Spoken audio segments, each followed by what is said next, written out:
Imagine living above a fire that never stops burning. Beneath the quiet streets of a small American town, a hidden inferno has been raging for more than 60 years.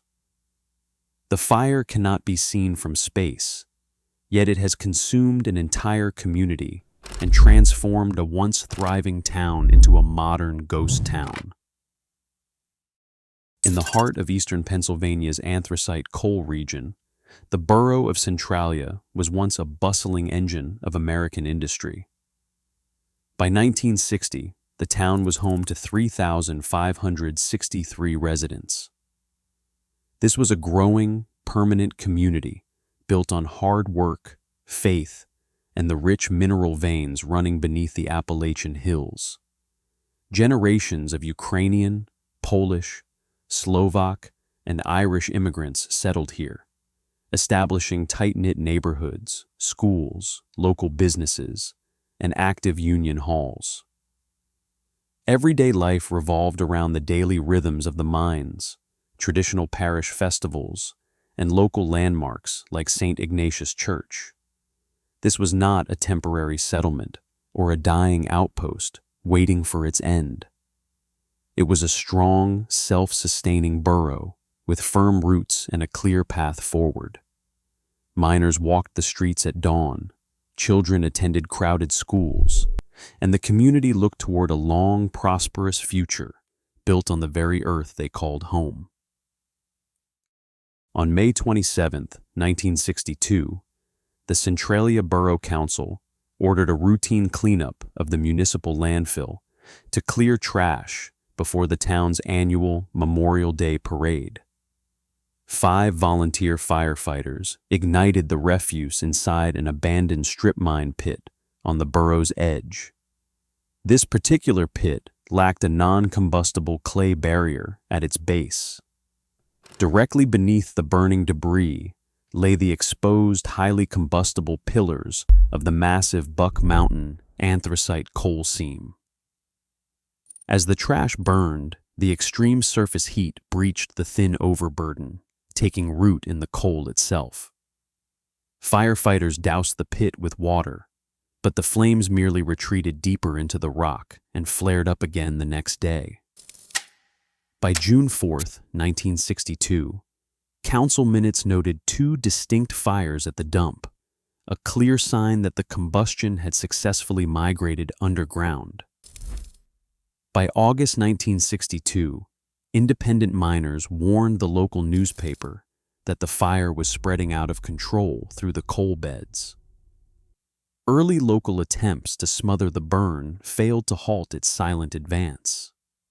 When state-assisted crews finally began drilling boreholes and digging a trench barrier in November 1962, the fire had already escaped into a vast labyrinth of abandoned tunnels.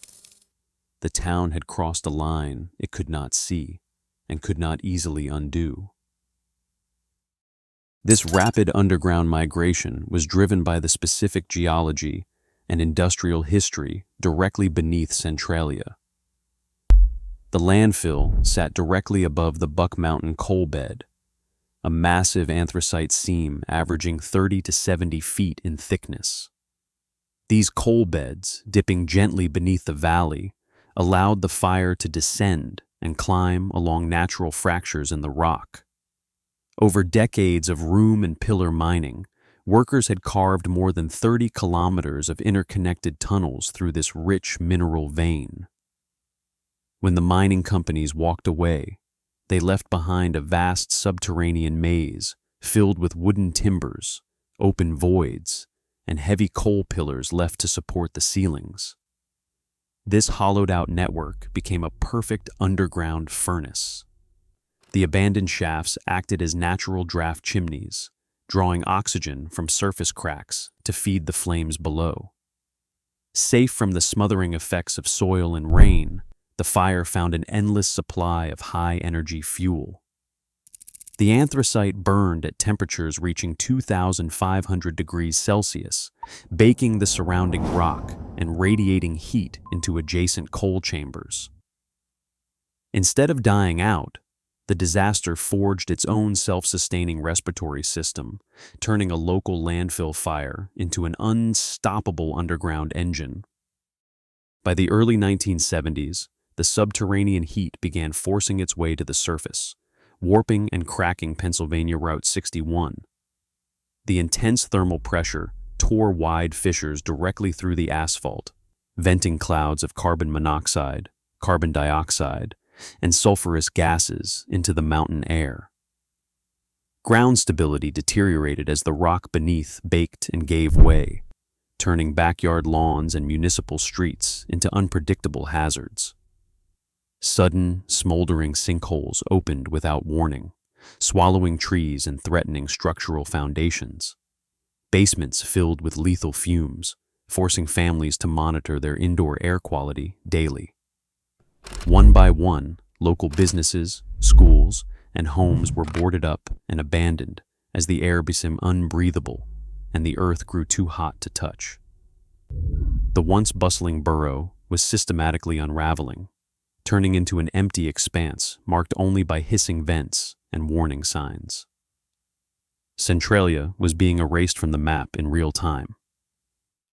On Valentine's Day in 1981, the threat became personal and immediate. 12-year-old Todd Domboski was walking through his grandmother's backyard at 131 Locust Avenue when the ground gave way beneath his feet. A 4-foot-wide sinkhole tore open, dropping a terrifying 150 feet into the burning mineworks below. Todd fell 6 feet down the shaft before grabbing onto exposed tree roots, clinging to them while lethal plumes of carbon monoxide surged up around him. His cousin, Eric Wolfgang, rushed to the edge and pulled him to safety in under a minute. By coincidence, state officials were touring the town that very morning to assess the fire's hazards.